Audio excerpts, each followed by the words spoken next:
Assalamualaikum warahmatullahi wabarakatuh. Salam sejahtera untuk semuanya. Saya Pak Ali dari Insight Jember, pelajaran sekolah jadi mudah. Kita lanjutkan lagi. Sekarang kita akan bahas lembaga agama. Ya, untuk pembahasan yang lain bisa dilihat di playlist ini. Dengan menggunakan playlist, pembahasan bisa didapatkan secara urut dan runtut. IPS kelas 7 ya. Nah, ini terakhir video ke-29, sekarang video ke-30. Oke. Kita langsung bahas. Nah, lembaga agama. Lembaga agama adalah sistem keyakinan, ya. Kata kuncinya adalah sistem keyakinan dan praktek keagamaan. Dan praktek keagamaan dalam masyarakat yang telah dirumuskan dan dibakukan. Ya, telah dirumuskan dan dibakukan. Nah, asal ada sistem ya dan praktek keagamaan yang dirumuskan dan dibakukan, kalimatnya bikin sendiri. Ya, oke. Agama yang dapat menjadi pelopor dalam menciptakan tertib sosial kepada masyarakat. Ya, jadi setiap agama itu akan ada aturan-aturan yang akan membuat penganutnya itu hidup tertib. Nah, jadi agama ini sangat-sangat membantu terciptanya ketertiban dalam sebuah kelompok masyarakat. Ya, sangat membantu. Ya, agama dapat menjadi pelopor dalam menciptakan tertib sosial pada masyarakat. Agama merupakan suatu lembaga atau institusi penting. Ya, institusi penting yang mengatur kehidupan rohani manusia. Ya, bukan hanya sekedar rohani, kehidupan jasmani juga ada aturan-aturan main yang diberikan agama. Tapi ini ada spesial khusus dibanding aturan yang lain adalah bagian rohaninya. Kita sebagai umat beragama semaksimal mungkin berusaha terus meningkatkan keimanan kita melalui rutinitas beribadah.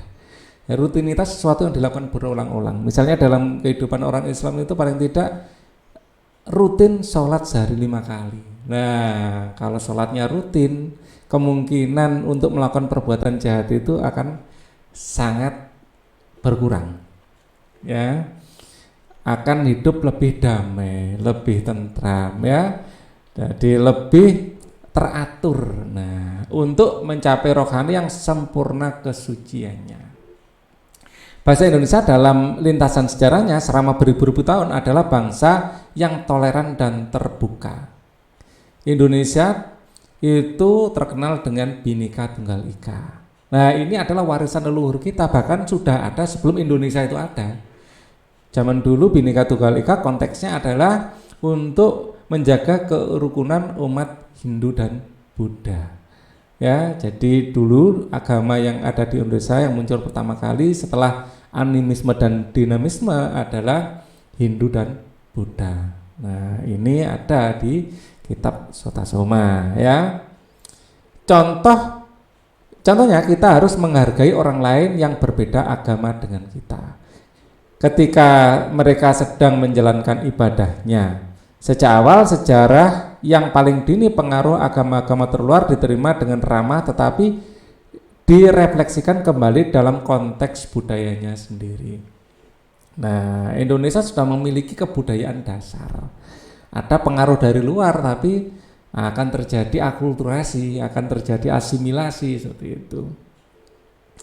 Nah, ini adalah tempat-tempat ibadah agama-agama yang secara sah diakui di Indonesia. Ini adalah masjid, ya. Masjid ini adalah tempat ibadah umat Islam.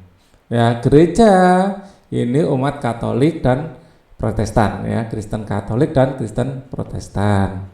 Kemudian ini adalah pura atau biasa kita baca pura, ya, orang Hindu sendiri bacanya adalah pura, ya.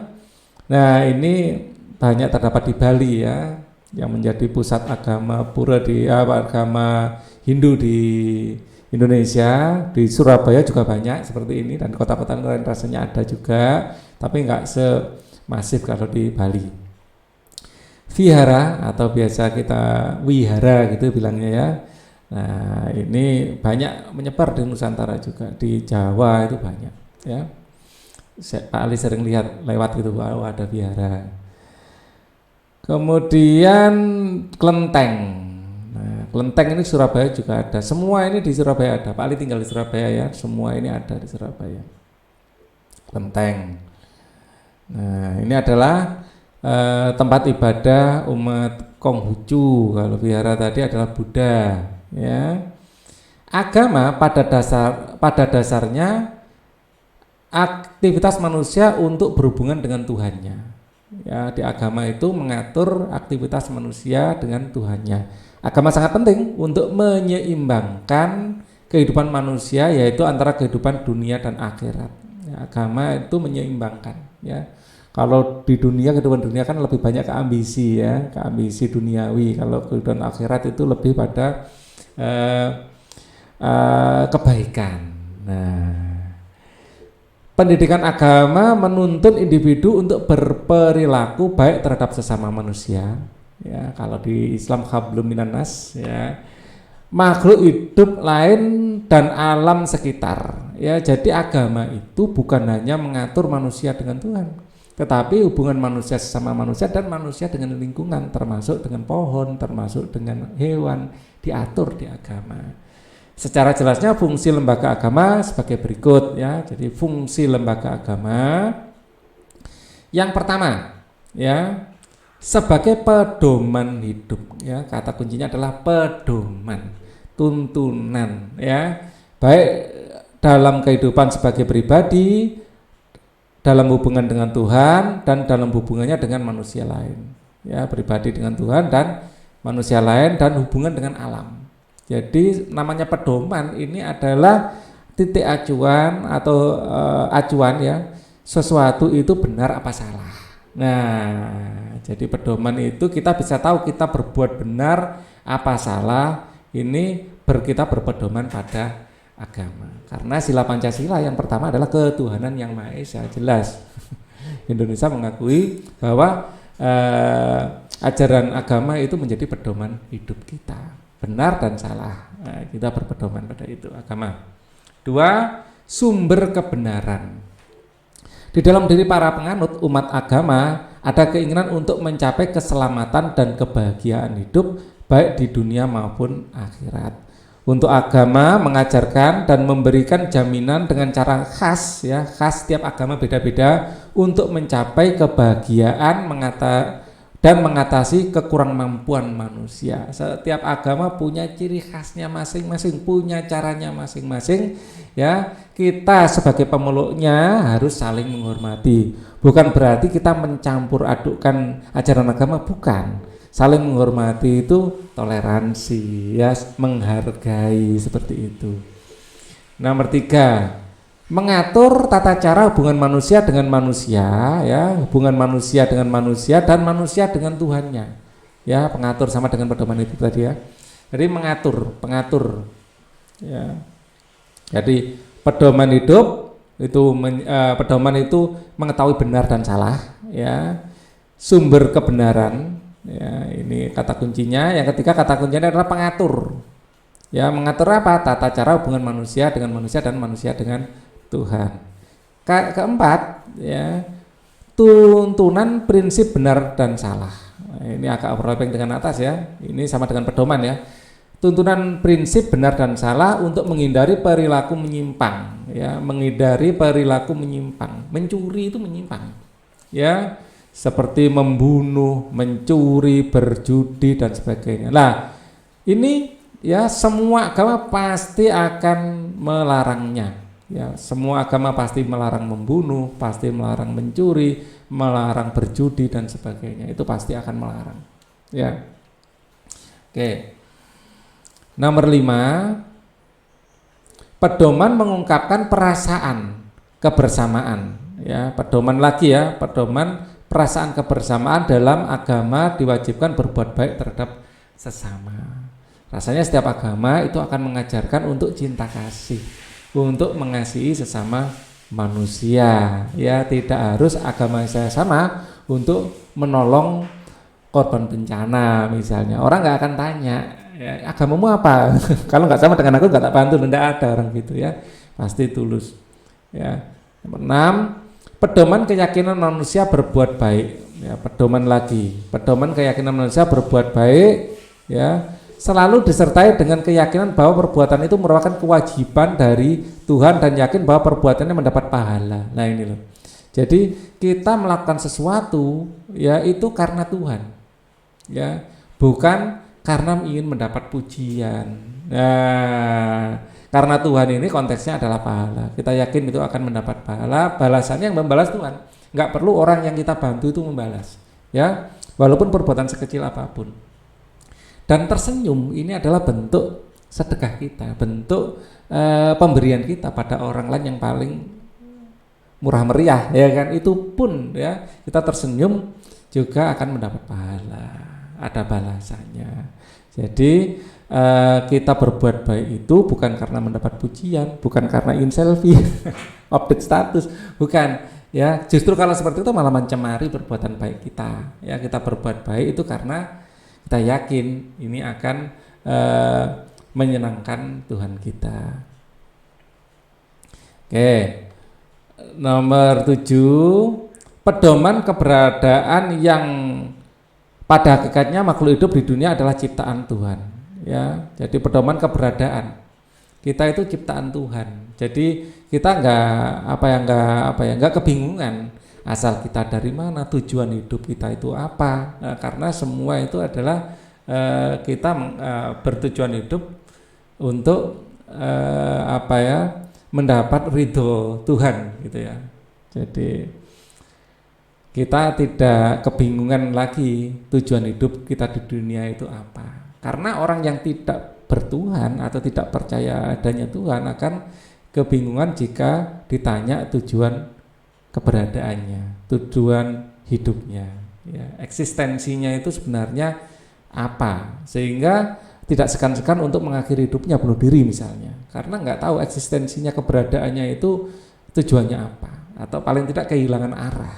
Ya, dengan kita mempercayai Tuhan, dengan beragama kita tidak akan kehilangan arah sesulit apapun cobaan atau ujian yang sedang kita alami.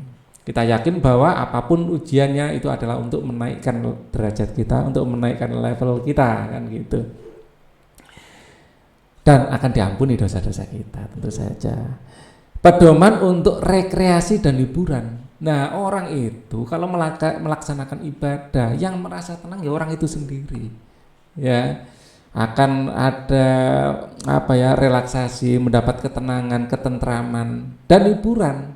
Ya, dalam mencapai kepuasan batin melalui rekreasi dan hiburan tidak melanggar kaidah-kaidah agama. Ya, ini konteksnya misalnya ada wisata religi, kita tetap dapat hiburan, kita bisa jalan-jalan, tapi kalau ada konteks wisata religi, kita juga berharap dapat pahala dalam prosesnya ya.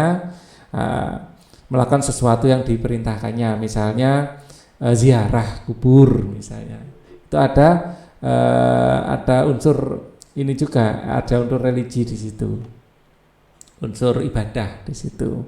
Dan saya yakin karena Pak Ali ini penganut Islam, bisa ceritanya dari sudut pandang Islam saja ya. Nah, tapi Pak Ali sangat yakin agama lain pun pasti punya banyak banyak kegiatan yang bernilai hiburan. Yang karena di Surabaya ini bukan mayoritas ya, banyak yang Kristen juga. Di Kristen itu ada acara retreat misalnya ya, retreat ya. Itu kan kayak doa bersama seperti itu. Itu yang sering Pak Ali dengar. Itu ada unsur rekreasinya pasti. Nah, aktivitas kelompok sekarang, diskusikan dengan kelompokmu, kemudian isilah kolom berikut tentang kitab suci, tempat ibadah, dan hari besar keagamaan. Rasanya ini sudah sangat familiar ya kita. Islam, kitab sucinya adalah Al-Quran, tempat ibadahnya adalah masjid, hari besarnya yang paling dikenal di Indonesia ya, banyak orang pulang kampung itu Idul Fitri, Idul Adha ya.